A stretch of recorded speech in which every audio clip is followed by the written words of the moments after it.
Ladies and gentlemen, the Joseph Schlitz Brewing Company of Milwaukee, Wisconsin presents The Halls of Ivy, starring Mr. and Mrs. Ronald Coleman.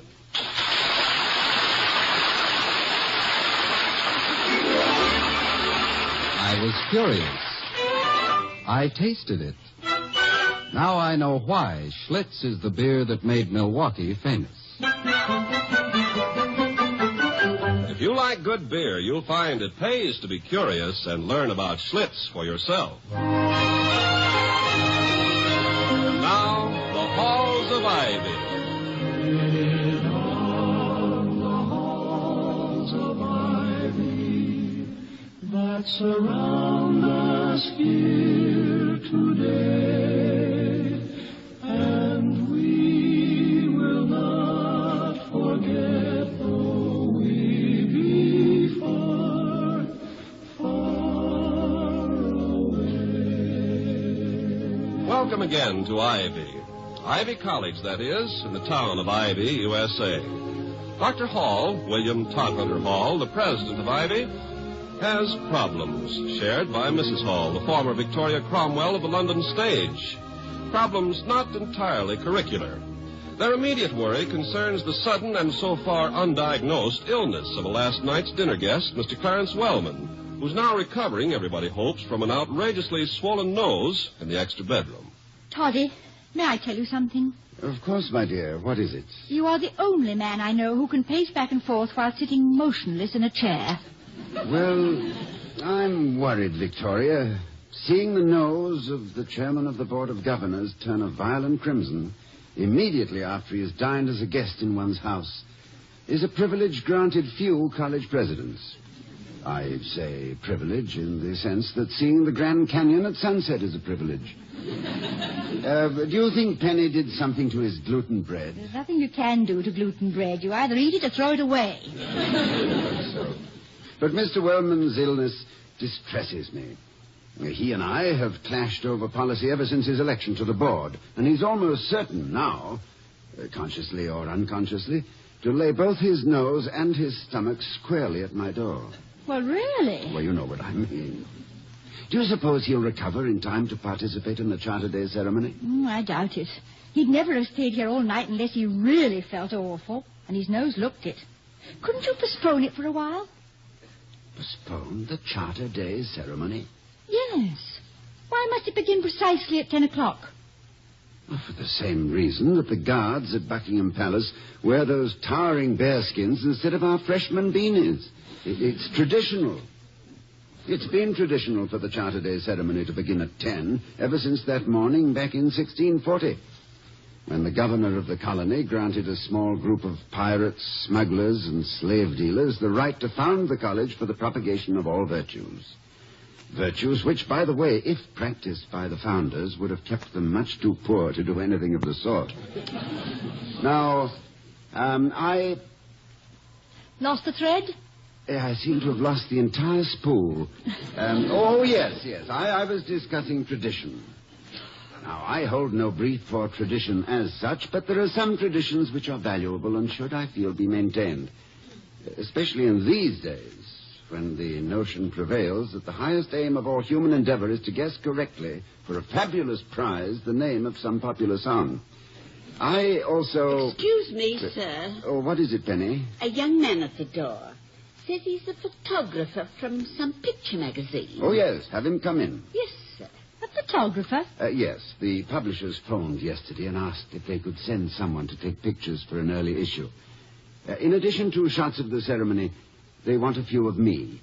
You know, the sort of thing, the president of Ivy having breakfast, donning his cap and gown, and... silly, of course, and a bother, but perhaps of value to the school.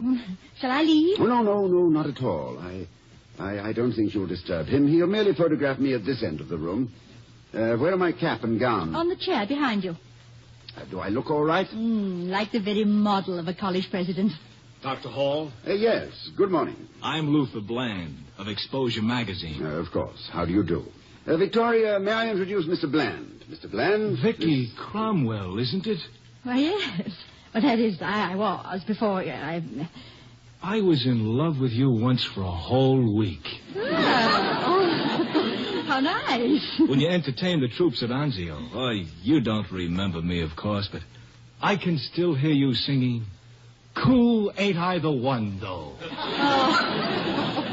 Mr. Bland, I was thinking that if you did come here to take pictures... Oh, yes, sir. Perhaps one of me is standing here, near the window. Would you mind raising the blind, sir, for a bit more light? Yes, sir. Now, how's that? Swell. Now, Mrs. Hall, if I could trouble you for a smile. Like this? Yes. Dr. Hall, you're throwing a shadow on her. Perhaps if you stood behind me. Oh, yes, of course.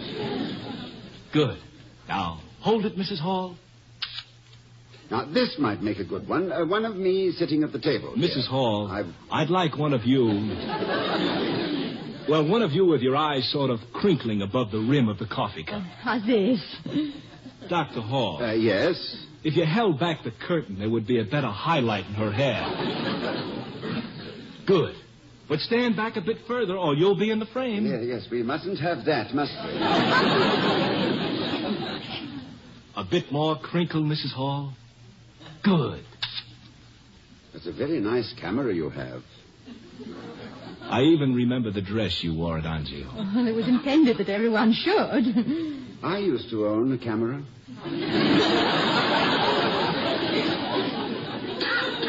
We remembered you all right, Mrs. Hall. The dress and everything in it. I'm very flattered, Mr. Bland. It was a brownie box camera. First prize for Sunday school attendance. Sort of hold up the coffee pot, Mrs. Hall, as though you were about to pour. That's it. Had a little carrying strap, I remember. Now, Dr. Hall. Yes? How about one of you? Well, if you have any film left, Well, one of you with Mrs. Hall. Now, let's see now. Suppose she sort of fixes your tie. Oh, like this? Exactly. I think I'll shoot it over Dr. Hall's shoulder. No, don't turn your head around to me, sir. Look at her. Yeah, well, if I may suggest a caption, the former Miss Victoria Crumble, star of English stage, and friend. Well, I think that will give me all we need on this angle. Really? All you need? Mm-hmm. Now, sir, can you tell me something about the ceremony itself so I'll have an idea on how to plan my shots? Well, at 9:55, there will be a knock at my front door. Mm-hmm. It'll be a messenger from the chief proctor. Customarily, the messenger is the youngest member of the student body. Who is it this year? A prodigy named Merton Savada, who is, I believe, not quite 14. A freshman at 13? No, not a freshman. He is at present working for his master's degree. He took his A.B. at Columbia last year. Then, at 10 o'clock, the procession will come to a halt in front of this house. And the chief proctor will knock upon the door 3 times with his staff of office. Your readers may be interested in a picture of that staff, because picture magazines do have readers, don't they? I think some of our subscribers can read. Yes. Well, the proctor's staff was fashioned from the limb of a walnut tree. Mm-hmm. Sent as a gift by the University of Paris and brought to this country by Benjamin Franklin. At the knock, I open the door and, accompanied by the chairman of the board, stand on the front steps. At our appearance, a tenor soloist sings Gaudium Exigiter a cappella. It's really very impressive, Mr. Bland. I get a lump in my throat every time I see it. Well, then the chairman of the board takes his place at the head of the procession and leads it to the chapel. I follow. Once there, several hymns, a few speeches, the reading of the charter, and it's all over. Well, it sounds most interesting, Doctor. Thanks very much for your help, sir. I'll be going over to the North Gate now. Yes, I hope I didn't spoil any of your pictures by getting my shadow into them. I don't think so. I was pretty careful. Goodbye, Mrs. Hall. Wonderful to have seen you again. Well, thank you very much. Right. Goodbye. Goodbye. Oh, what a nice young man. How well you describe the charter day, Toddy. There's so many things that puzzle me about these school ceremonies. You always manage to make them so clear. Well, thank you, but what sort of things, Vicky? Well, for instance, why is it that ceremony where you award the diplomas called commencement when it always comes at the end of the school year? That's a very good question. I thought so. Well, commencement, as everyone knows. You know, Vicky, I have a theory about Mr. Wellman's nose. I suspect that it's the result of simple, ordinary stage fright. Stage fright? Yes. I think that he is so terrified at making his speech at the Charter Day ceremonies that his subconscious mind has come rushing to his aid with a geranium effect on his nose. He wants to be excused from speaking and doesn't even realize it. Well, I certainly know a lot of ways to treat stage fright. For example? Well, it's all a matter of psychology. Every actress is a practicing psychologist, you know, whether she knows it or not. Yes, but in Mr. Wellman's case... In Mr. Wellman's case, we must first make up our minds that we will simply ignore his nose. That's quite a hurdle, Victoria. It's a bit like asking a traveling architect to ignore the Taj Mahal. Nevertheless, dear, we must not concentrate on the very thing we're trying to relieve. In his case, his nose. Well, what do we concentrate on? If I may end a sentence with a preposition, and in my own home, I think I may. We must not refer to his nose. We must build up his confidence in himself with praise. We must say nice things to him. What can we say nice about Mr. Wellman? Can you give me a few minutes on that? Certainly, dear. Now, let me see. I have never seen him actually kick a dog.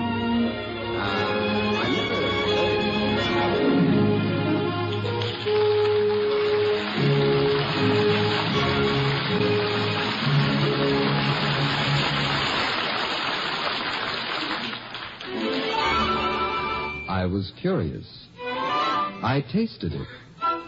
Now I know why Schlitz is the beer that made Milwaukee famous. Before we return to the halls of Ivy, starring Mr. and Mrs. Ronald Coleman, let's visit a psychology professor on another campus. He wants to tell you how scientific curiosity led him to make a pleasant discovery. Well, I'm a professor, all right, but not the absent-minded variety. This is somewhat of a disappointment to my wife and 2 daughters who would like nothing better than a good excuse for directing my activities. As it is, they do pretty well without one. After last semester, for example, they packed me off to a dude ranch for a vacation. My instructions were to forget psychology and experiments. I tried. But the very first day, circumstances forced me to conduct what I like to call my favorite unsuccessful experiment. I was watching a group of guests come in from a horseback ride. It was hot that day, and they were tired and dusty, but our host seemed to know just what to do. He hustled out cool bottles of beer. Schlitz, I noticed from the labels. This beer was greeted with smiles of welcome that changed to looks of pleasure as the guests drank. I began wondering, as a psychologist, mind you, what there was about Schlitz to cause such a marked reaction of pleasure. So I tasted Schlitz, and my experiment collapsed. How could I maintain my scientific attitude when I wanted so hard to concentrate on the famous Schlitz flavor? I waited till next day to try another glass, and again had the same wonderful reaction. Now that I'm home, I keep my own supply of Schlitz. Of course, I'm no longer experimenting. I drink Schlitz for the pleasure it gives me. And when I serve it to my friends and I see the looks of satisfaction on their faces, I can't help thinking to myself, no wonder they call Schlitz the beer that made Milwaukee famous.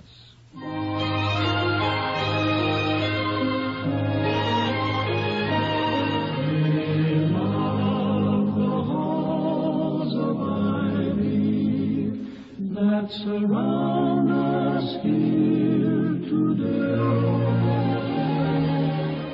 Now that Dr. Hall has had a few minutes to think of some redeeming feature of Mr. Wellman's character and to remember not to concentrate on his nose, maybe he... No, too late. Here's the subject himself. Good morning, Mr. Wellman. Good morning, Mr. Wellman. Good morning to you both. Won't you sit down? Thank you. Is there something amiss with my necktie? You both keep staring at me. No. It's a very handsome necktie. I was admiring it. Thank you. My daughter gave it to me. I have always believed she has excellent taste. Oh, her good taste is quite obvious, Mr. Wellman. As plain, in fact, as the... As the shoes on your feet. That's rather an odd simile. I do hope you're feeling better this morning. I'm still a bit queasy. Oh, that's too bad. I wonder if you'd care to try a rather old remedy many people I know have used with much success. I would be grateful for almost anything. Well, what did you have in mind, Victoria? Have we any shingle nails, William? Shingle nails? Shingle nails? Isn't that a rather ridiculous... Ah, never mind. Let it go. I knew you'd think it was ridiculous, Mr. Wellman. No, Mrs. Hall, I'm sorry. Tell me, I don't care if this idea was suggested by a Hindu voodoo man. You were saying something about shingle nails. How do I eat them? No, you don't eat them, Mr. Wellman. You place the point of the nail against your left thumb, put the head of the nail against your right thumb, and think about something else for 5 minutes. Will you go get a shingle nail, William? Well, don't just stand there, Dr. Hall. Get her a shingle nail. A shingle nail? Yes. I'll see if I can find one. Thank you, dear. Now, please sit down, Mr. Wellman. Thank you. No, I'm too restless, Mrs. Hall. This shingle nail thing. I've often wondered just how much scientific basis there was for some of our odd superstitions. Perhaps this shingle nail business has some magnetic property that, now steel now, an electric negative and positive and all that. Yeah, well, I wouldn't be a bit surprised. I'm sorry, Vicky, but I couldn't find a shingle nail. But here's a horseshoe nail. Would that do? Wonderful, William. Simply wonderful. It really takes a horseshoe nail. I had no idea there was one in the house. But I think a shingle nail is a good thing to have in reserve, just in case. Take another look, will you, please? Yes, I'll be very glad to. That's a dear. I think I know exactly what you want. Yeah. Well, let me take the nail, Mrs. Hall. How do I hold it? Like this? No. The point against the left thumb. The point That's against it. Now the head against the right thumb. Now just hold it. We just talk. Get your mind off it. What shall we talk about? Oh, the weather, television, stock market, your speech. That's it. Your speech. What did you plan to say at the Charter Day ceremony, Mr. Wellman? Well, I open by saying, ladies and gentlemen. That's very good, very good. It is? Of course it is. Because after all, the people you're talking to are ladies and gentlemen. Now, keep the point of the nail against your left thumb. Oh, yes. It struck me as being a rather good way to start. Oh, yes, it is. Now, keep the head against the right thumb. See, that's it. Now, then what do you say? And then I say, we are gathered here today. Ah, that's nice. Uh-huh. You like that, Mrs. Hall? Yes, I do, Mr. Wellman. After all, it is today, and they will be gathered there. It has something of the truth and simplicity of the Gettysburg Address. And then how does your speech go, Mr. Wellman? And then I say, we are gathered here today to honor the men and women who, by their noble deeds and humility...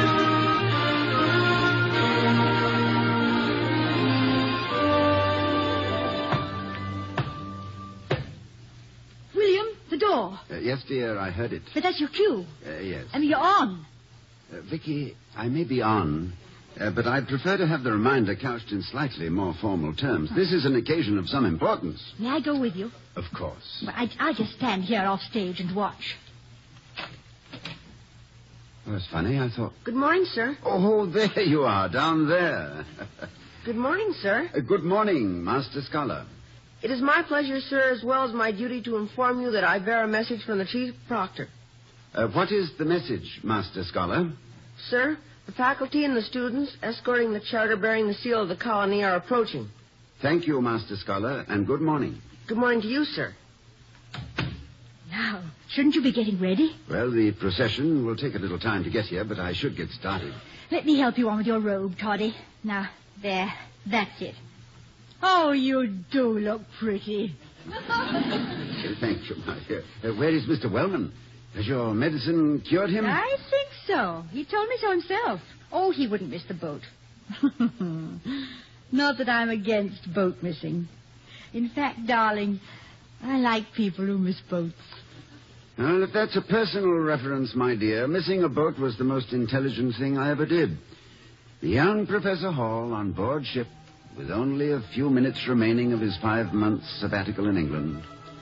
His last few dollars invested in a passage from Southampton back home to New York. and his emotions invested in a beautiful actress whom he would probably never see again.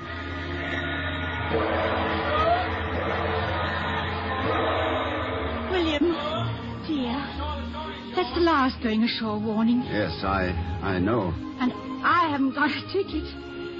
So if you don't mind letting go of me, I'd better be... Oh, that can't possibly be the last warning. They must give several. Good heavens, they don't expect people to dash aboard, hand somebody a basket of fruit and dash off again. Oh, Vicky, I wish they'd play something a little less sentimental, don't you? Yes. It's difficult enough to wish a friend goodbye on New Year's Eve.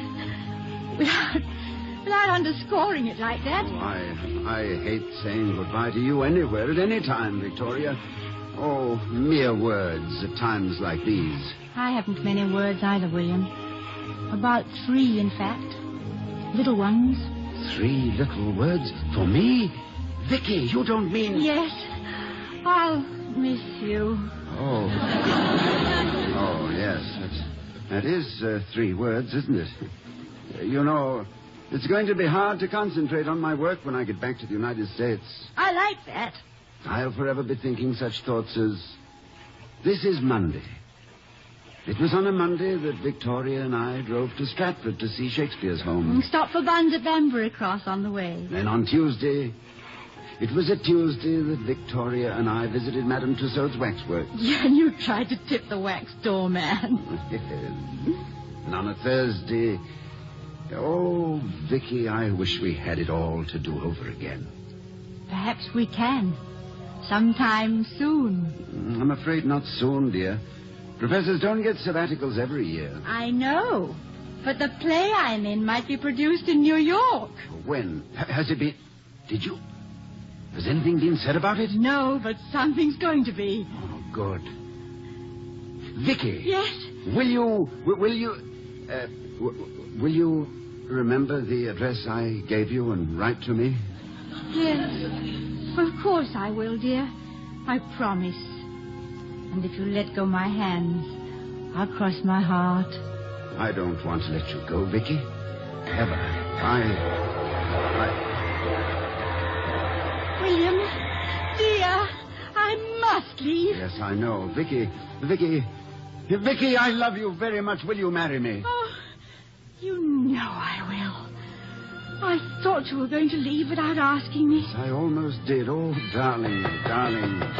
What's that? Oh, it's the steward. Yes, steward, take my luggage ashore. I'm not sailing. Come on, Vicky. William, dear, it's Mr. Wellman. Oh, good. He's just in time. I say, Wellman, take these bags off the ship. I'm taking the next one. Hurry now. That's a good chap. No, William. It's Mr. Wellman, our guest. Well, why doesn't he take the luggage, eh? Well, our guest. Were you talking about me, Dr. Hall? And what?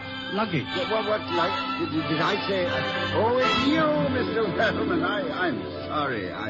William, where have you been? Well, I'm afraid I was a little bit at sea, my dear. Or almost. I'm sorry, Mr. Wellman. It was... Oh, good heavens. What's happened to your nose? It looks like a nose again. It doesn't, though, doesn't it? That's exactly what it looks like. That's a remarkable remedy you possess, Mrs. Hall. Horseshoe nail. Remarkable, entirely remarkable. And may I say, Dr. Hall, that your robe is extremely becoming? Thank you. Yes, I hope mine has as fine a drape. Well, I see no reason why it shouldn't. Then you'll be in the ceremony, Mr. Wellman. Oh, of course. Wouldn't miss it for the world. Going to read a speech. Darn good speech, too. Dictated myself. Reminded Mrs. Hall of Lincoln's Gettysburg Address. Oh, I'm delighted. Here, let me help you on with your gown. Oh, yes, thank you. There it is. Our caps, if you please, Victoria. Thank you.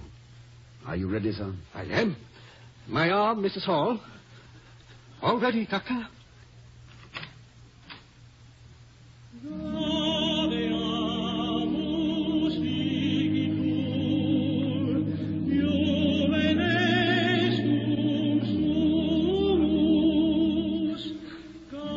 What are you thinking, Toddy? What I always think when I hear that song. Socrates questioning the Athenian youth. Renaissance students obtaining licenses to beg their way through college. Dr. Einstein playing his violin. safe on the campus at Princeton instead of being a bit of charred bone at Buchenwald or Auschwitz. Sir Francis Bacon catching the cold from which he died by stuffing a fowl with snow to test the theory of refrigeration. And astronomers alone in observatories on cold and starry nights. And the inscription carved above the library entrance, "You shall know the truth, and the truth will make you free." Vicky, look. There goes Wellman. What the devil was that shingle nonsense you gave him? Well, it isn't nonsense if it works, dear. And it did work. Look at him. See how he's squared his shoulders. I just gave him back a little self-confidence, and his nose deflated like a great big red inner tube. It was fascinating. I imagine it was. Why don't you ever give me a treatment like that? You don't need it, Toddy. Oh, I'm not so sure of that today. I'm afraid this speech of mine is a trifle weak. Your speeches are never weak. How does it go? Well, I begin by saying honored visitors, governors, gentlemen of the faculty, and students. Splendid. You think so? Yes, perfect. How does it go from there? Well, then I say, having but recently been reappointed as president of Ivy College... Oh, William, that's wonderful. Because you were just recently appointed. Go on. It is my considered opinion that in the ensuing semester, the plans which we have formed... You know, maybe this speech is better than I thought. Mm-hmm. Anyway, after that, I say... Yes, dear? You can even do it without a nail, can't you?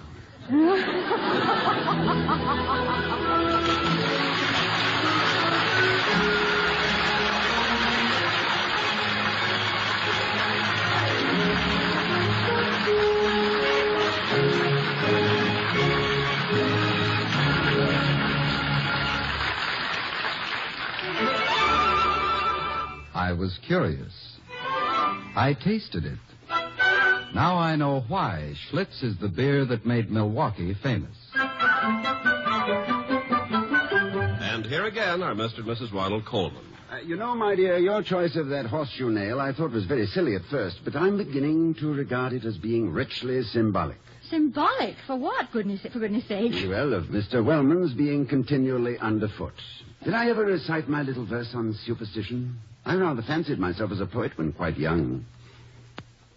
Go on, I'd love to hear it. Well, to the best of my memory, it went, from ancient days the symbols came. The sign, the amulet, the charm, the seal, the ring, the coin, a name to conjure with and shield from harm. Faith in and dread of all these things is one of man's great racial quirks. But down through time the question rings, why scorn the gimmick if it works? Oh, darling, I do think that's wonderful. But is it just superstition when it works? Do you mean that? Vicky, that's why poets live in inaccessible garrets, so no one can ask them what they mean. Good night, everyone. Good night.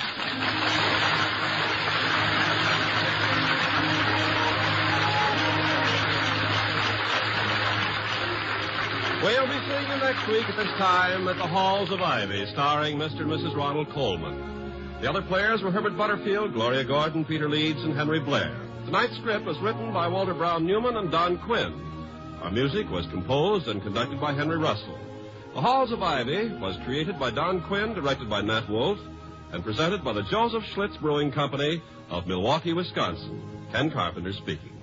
Oh, we love the halls of ivy that surround us here today, and we will not forget though we be far, far away.